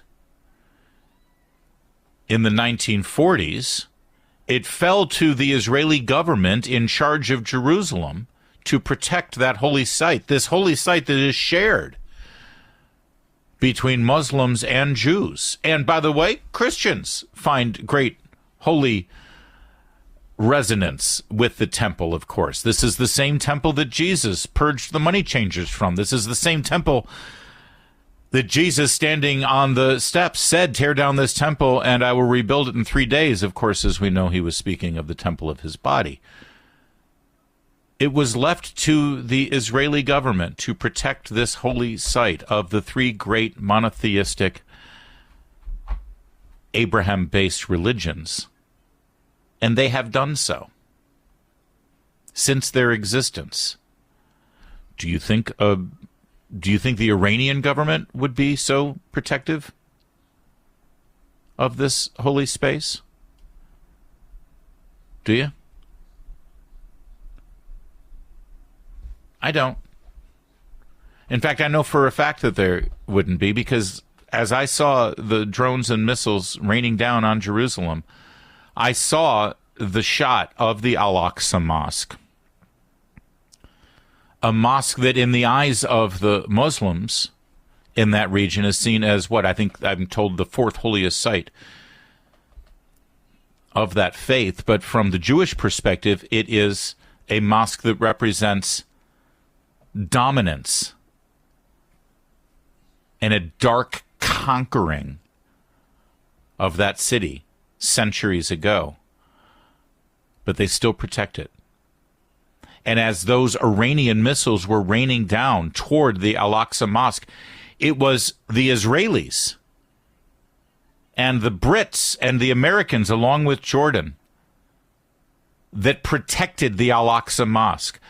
It was the Israelis who protected the Al-Aqsa Mosque on the Temple Mount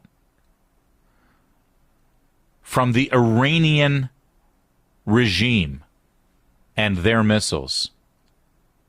Were it not for Israel, the Al-Aqsa Mosque would be in ruin right now at the hands of Iran.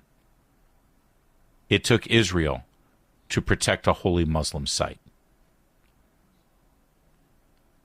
Everyone who says, there's both sides have a legitimate case here in Israel. It's not that cut and dry. It's not black and white. There's a lot of gray area. It's very complicated. No, it's not. They are not the same.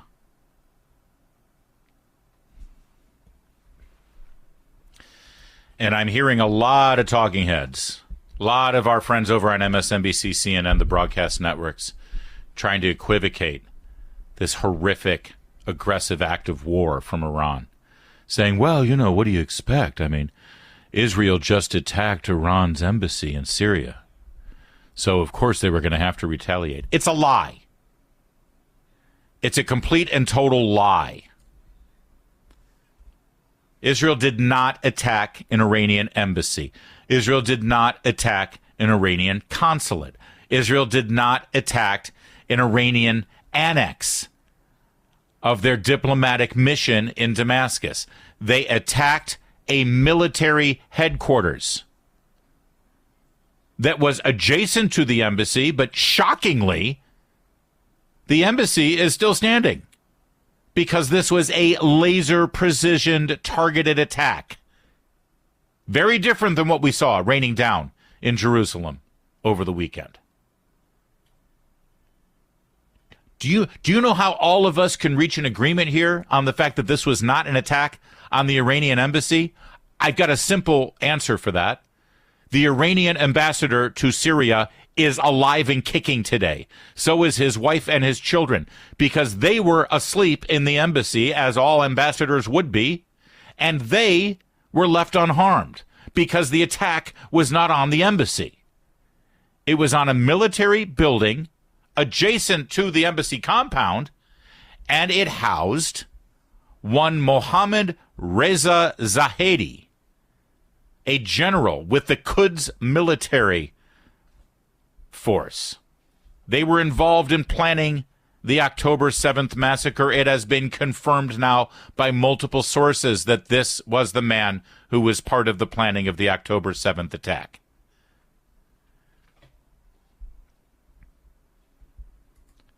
Even if you go to Wikipedia, which is usually a cesspool of facts and information, even they point out, who were the casualties in this attack?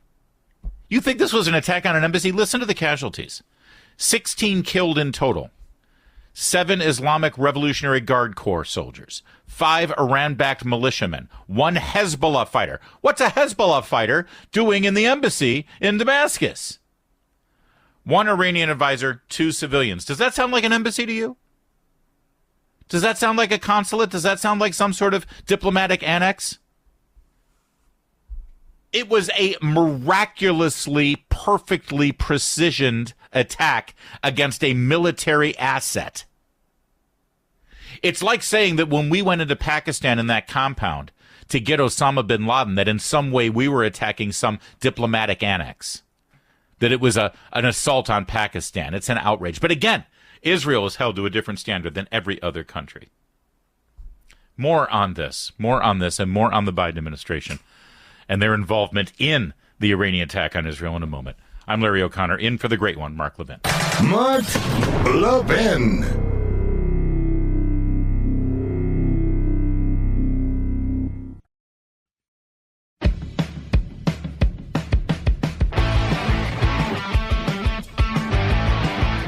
And it's Larry O'Connor sitting in for Mark Levin today. Larry O'Connor, you can find me on social media under the name Larry O'Connor. I know, it's weird. But I'm wherever you're looking, Facebook, X, Rumble, YouTube, I'm there. And I'll check you out. And you can send me messages, and I love that stuff. It's the best. I got a text from a friend of mine. You know, I do the morning show in D.C. on WMAL, and you know, morning shows have a different vibe, I'll be honest with you. People used to say, you know, well, you're not as intense as Mark Levin. And I'm like, yeah, because Mark Levin doesn't do mornings. No one wants to wake up to Mark Levin, okay? But when I do Mark's show, you know, I get this text, you sound really intense today. You're not like this. It's, of course I'm intense. And not only because this is the Mark Levin show, and I think that this audience expects a certain level of intensity, but also if you're not intense about what's going on in the Middle East right now, if you're not intense about what Donald Trump is facing in a courtroom in Manhattan and the repercussions, the election tampering, the dominoes that will fall if they have their way, there's something wrong with you if you're not intense. It's time for your calls. I've said enough. Let's hear from you. 877-381-3811. I'm Larry O'Connor, in for Mark Levin. The establishment's worst nightmare. Mark Levin. Call in now. 877-381-3811. Larry O'Connor sitting in for Mark Levin. I got to tell you, I've had the opportunity of being the beneficiary of Mark's generosity and gracious support by being able to fill in for him on a semi-regular basis now. I don't think I have ever dominated the first 2.5 hours of his show without ever taking one phone call. That's where we are right now. That's where we are right now with this administration siding with the Iranians. Knowing this attack was going to happen, all the reports confirm. And now putting pressure on Israel not to do anything about it. This comes after 2 weeks ago. Last time I was on the air here on the Levin Show 2 weeks ago, where we told you the truth about this scum, Jose Andres, and the dirty little secrets behind the World Central Kitchen, and how, you know, the accidental drone attack against them was then suddenly going to lead to us comparing Israel to Hamas. You've got all of that going down. And then you've got Donald Trump facing this criminal trial in the middle of a presidential election in Manhattan against every possible judicial norm and established legal precedent of over 230 years in this country. And it's hard for you all to get a word in edgewise. But it is time here. I've got more to share with you, by the way, a little bit more to discuss, especially about these protests that erupted, spontaneously coordinated across the country, and how they handle things a little differently with these pro-Hamas terrorists in Florida versus New York and San Francisco and some of the other places we saw them today. But let's turn to your calls, if we could. Susan in upstate New York, listening to the mighty WABC in Manhattan. Susan, thanks for calling in. I'm Larry O'Connor, in for Mark Levin. Larry, yes, I have the pleasure. I'm not really a morning person, but I do. Me neither, but don't tell anybody. Oh, my God, you would never know it. Your show with your three adorable chick babes that are on with you, was it Julie, Patrice, and Mercedes? People call in for the chicks. It's true. That's why they're tuning in. There's something about hot women on the radio. Well, no, it's just a great chemistry, your tay-to-tays, and as I said, I'm not really a morning person, but I find myself sometimes chuckling before even 6 a.m. when I'm listening to you, so that is, like, amazing. But I do also feel like when I'm listening, I get to hear, like, a little more inside. You know, it's like really the extent of the people that you get on there on, you know, Washington, D.C., and those interviews. I don't hear them anywhere else, but I also feel like a very camaraderie with you because you also are in the, you know, the gulag there in Washington, D.C. with these judges. Yeah. And and really like the type of violent, vicious crime that's going on in D.C. And in New York City, where I lived for 40 years. Well, Susan, it is reflective of pretty much every major city in this country, and it's moving into the suburbs too. That's why we focus so much on the crime problem, because it's an insidious destruction of our culture. That's the thing. When you don't care about law and order to the point where you can let criminals walk the streets, then you ignore basic norms of law and order where you can prosecute a presidential candidate. It's all tied together, Susan. Oh, yeah. Yeah. Well, that's very sweet of you. Thank you for the kind words. I appreciate it. And thanks for listening to our show. I'm not going to let Sid Rosenberg on WABC know about this. It's okay. I'm yours now. You are mine. And I will be your morning show. I'll be your Larry, Susan. Thank you so much. That was very kind of you. And I'm going to send this audio to my program director in Washington, D.C. You might help me with my new contract with that call. Let's get to, if you want to call in, by the way, about Trump, about Iran, about Israel, about the WNBA draft, we'll take your calls. I'd love to talk with you about it, whatever it is. Kidding about the WNBA draft. I have nothing to say about that. Actually, that's not true. I do have something to say about the WNBA draft. This Caitlin Clark, she's great, right? Coming out of Iowa, she's going to be the number one pick. She's going to be a gajillionaire. She's going to be huge. And she's fantastic. And I take nothing away from her. She seems fantastic. She could make a lot more money in the men's NBA, though, couldn't she? I mean, if she's that great a player, why doesn't she come out for the men's draft? And I think you all know why. I think if you can answer that question, then you can also answer the question as to why so many of us are upset about how women's sports are being ruined by Democrats allowing men to play in women's sports. There's our WNBA draft conversation. All right, let's get to Kirk in Alaska. Kirk in Delta Junction. I'm pretty sure, Kirk, I have never taken a call from Alaska. Thanks for calling in. Okay. My question is it possible that Biden could offer amnesty to all of the illegals coming across the border? Legally, no. Now, will he attempt to do it if he thinks it will help him politically to win the election? In a heartbeat. Will it be litigated in the courts for several years? Absolutely. But by the time it actually reaches the Supreme Court, will it be allowed? Probably not. Although at that point, so much damage would have been done, and the only reason he would do it is knowing that it was unconstitutional, would be for political favor. So, I mean, Kirk, it's exactly what he's doing with this student loan thing. He's already been smacked down by the Supreme Court, and he doesn't care. He doesn't care about the law. He doesn't care about the Constitution. The answer to your question is no, he can't, but he still could if he wants to. I hope that's somewhat satisfying. My concern is if he loses, he still has time to do the amnesty thing, and it would certainly, if that could be pushed through, he would destroy the Republican Party. You know, there'd be so many Democrats at that point that the Republican Party would be devastated by it. Yeah. Kirk, thank you for that. I hear what you're saying. Here's what's interesting about this. I wouldn't be, and thank you for the call, Kirk, I wouldn't be so sure that every person coming into this country, if they were, I don't want them to get, they shouldn't get amnesty, and I don't misunderstand me, but everybody immediately assumes that means that they're going to vote Democrat, and it would destroy the Republican Party. First of all, the Republican Party is doing a fine job destroying itself, sadly. They need to grow a pair.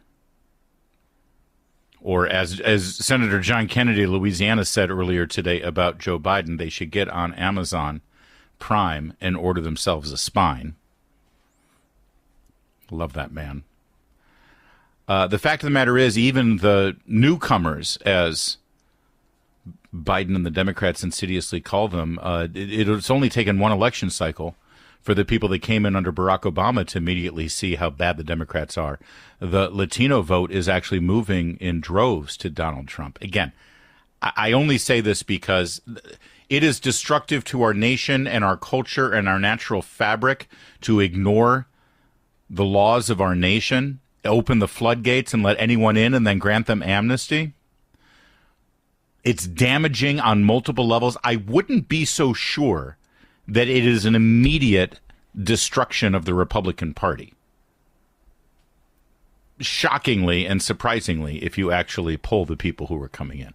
That said, all we need is, a good 100 or so terrorists to come in and execute a coordinated attack on this nation, and, well, none of the other stuff really matters. All right, let's get to... is that David in Racine, Wisconsin? Boy, well, Wisconsin's going to be ground zero this year with the convention for the Republicans. And David, are you going to deliver Wisconsin for Trump this year? I don't know. We got a lot of equine posteriors in this state, so, that is really up in the air. Thank you for keeping that FCC compliant, but we read that. We get it. Thank you very much. That said, I was wondering, my comment on the Iranian situation and this administration is in the form of a rhetorical question. Mm-hmm. Is there any way we can pry the lips of the Biden administration from the posterior of the Iranian regime? I mean, maybe even if it's super glued on, maybe get some nail polish remover, that might help. Yeah, it is a remarkable thing that suddenly the intelligentsia of the left-wing Democrat Marxist foreign policy experts have all determined that the solution to any issues in the Middle East all goes through Tehran. And I point to Valerie Jarrett as the person who has spearheaded this. Valerie Jarrett is a descendant of Iranians, was one of the top advisors to Barack Obama, was actually probably one of the strongest voices in the Obama administration, and many say continue to have an influence on this administration. Why they all suddenly decided that the country that calls us the Great Satan is the one that needs to be supported, elevated, propped up, and assisted in that region, I still don't understand, other than they hate and loathe Israel so much they've decided to back the horse that has promised to destroy that country. And they love and embrace chaos so much that when they look at the Middle East, they could only think to back the evilest of regimes in that territory, because all they want is to sow destruction. And it is shocking to me that the majority of the Democrats seem to be on board with that, including Chuck Schumer. David, I wish I had a better answer for you. Well, like I say, it's just maybe my equine posterior spreads beyond here in Wisconsin. Well, just keep the faith, keep your head down, and do whatever you can to organize your neighbors, because Wisconsin is going to be critically important. My friend Scott Walker, your great former governor there, and he is a friend, and I get to work with him quite a bit here in D.C. at Young America's Foundation. He tells me that Wisconsin is very much in play and is winnable for Trump. So I hope the Trump campaign checks in with Scott Walker on a regular basis. David, thank you for the call. How about Diane in Grand Junction, Colorado? Diane, come on in here. You're next. I'm Larry O'Connor in for Mark Levin. Hi, Larry. I'm calling because I can't understand the deafening silence that is going on in the House of Representatives and the Senate while Trump is being persecuted in this banana republic fashion. They should come out with statements condemning this. And I called our conservative representative, and her phone lady that answered said, "Oh, we have nothing to say because we're federal, and what's going on in New York against Trump is a state court. But they do have something to say. They should say, this is outrageous. Well, yeah, whoever told you we have nothing to say, you should probably call that congressman's office back and take names and numbers, because that's completely inappropriate and wrong. Of course they have something to say. And you hear individual congressmen. I think our speaker is very much in the spirit of this, and I have heard him make these statements, if not a formalized document that is voted on. I've heard Jim Jordan say as much as well from his position, and James Comer. Jason Smith, the great chairman of the Ways and Means Committee from Missouri, has also spoken out about this. Whether Congress gets together and passes a resolution that condemns what's going on in Manhattan, they could do it, Diane, but also, sadly, what difference would that make? I mean, honestly, they can say something, but sadly, they can't do anything. I guess the only thing they could do is defund. Well, no, they couldn't even they can't defund the DA's office in Manhattan. They can't do that either, and they wouldn't have the votes in the Senate. So, I mean, they could certainly make a statement, and you see individual congressmen making those statements. And they could defund something, because, I mean, federal money is just pouring in there after the illegal aliens. Yeah, they could defund something. They certainly could defund something, and they could threaten New York with that. Diane, thank you for that. You know what? Hang on the line, everyone. There's more calls coming in, and I also want to share with you a couple of other audio bites that we've gathered for the day, including something remarkable that happened on Bill Maher's show over abortion that you need to hear. It's a great moment, actually, where actually some truth was told in this abortion debate in this country that you need to hear. It actually, Bill Maher unwittingly painted the pro-abortion side of this debate in the starkest of terms. And if you are so-called pro-choice or pro-abortion, you need to hear how he honestly characterized your position. It's a position he shares, by the way, and it needs to be heard, and you're going to hear it next. Mark Levin.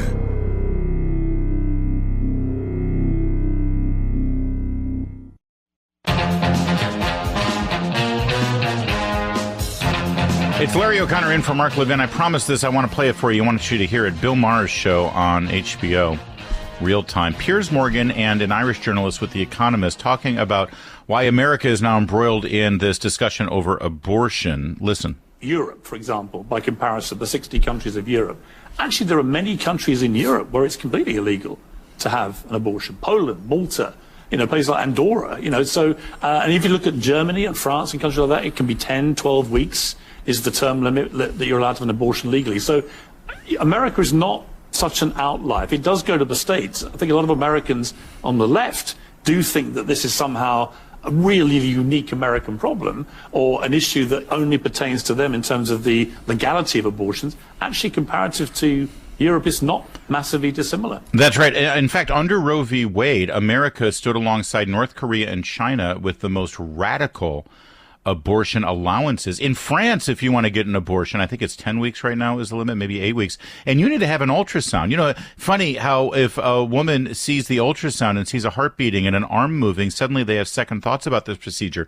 I'm told Democrats like Joe Biden and Hillary Clinton, they want abortion to be safe, legal, and rare. If they really want it to be rare, why are they against having an ultrasound before the procedure? But then this Irish woman jumped in. But the thing that's crazy is at a time when America is facing so many huge geopolitical threats, where there's a huge tech revolution going on, where the economy is faced with all kinds of challenges, the idea that you're fighting an election around this issue seems to be, just strange. Well, first of all, we're not fighting an election over this issue. Democrats want to make it about this issue, but the next president literally will have nothing to say about abortion. But if it's weird that we're having this discussion now, it's because 50 years ago, the Supreme Court preempted the conversation and debate we should have been having. But then Bill Maher said this. Pro-life, the pro-choice, they don't hate women. They just made that up. They think it's murder. And it kind of is. I'm just okay with that. I am. I mean, there's 8 billion people in the world. I'm sorry, we won't miss you. That truly is the pro-choice position. I'm sorry to break it to you. It is the killing of a life, and Bill Maher is just, ballsy enough to say it out loud. It's Larry O'Connor. Thanks for listening to Mark Levin.